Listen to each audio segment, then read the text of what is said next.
Hey everyone, these are going to be some things I thought would be important to know about the portable AC unit.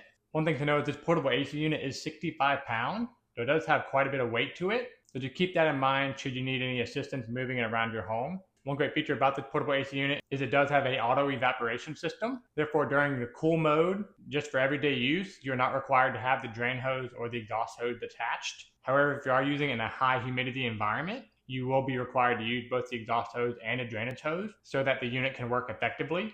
The unit also comes in a few different sizes, so depending on the size of the space you need to use the unit in will vary on which unit size would be best for you.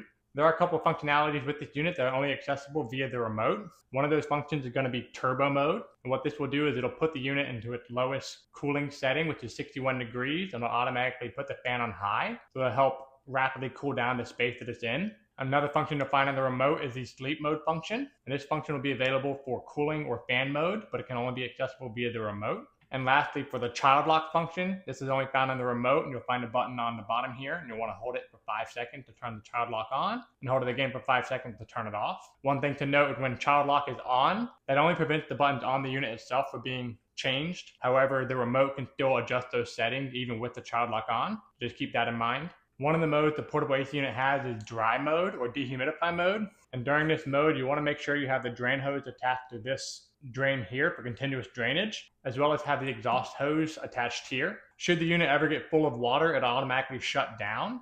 And if you need to drain the unit, you can attach the drain hose to the bottom of the unit here, and the other end of the hose can go into a bucket or another reservoir to catch all the water that's draining out. And after the unit's been drained, you can turn it back on and resume normal functions. And for maintenance and cleaning, you have both of these filter screens in the back. You want to make sure to clean these off at least once every month or two. You can just use a vacuum to gently vacuum the debris away, or if they're really dirty, you can soak them in warm water to help wash them that way. And from there, you want to make sure they're dry before reinstalling. And if you're going to go for a prolonged period of time where you're not using the unit, such as storage, you want to make sure to open up both of the drains to allow all the water to drain out, and leave them open for a little while so any excess moisture in the unit can get out as well. Then you put the drain plug back in. You can roll up and store the electrical cord here. It's recommended to put a bag over the AC unit to help prevent getting any dust or debris inside the unit while it's being stored away. You don't want to have any standing water inside the unit because the water could become stagnant and damage the unit. And for the window kit assembly, the unit does come with adhesive and non-adhesive foam. This is great to have on hand to help seal up the window to help prevent any air or bugs from getting in. So overall, it's a great product. I highly recommend. I hope this information helps you make a more informed decision, and y'all enjoy.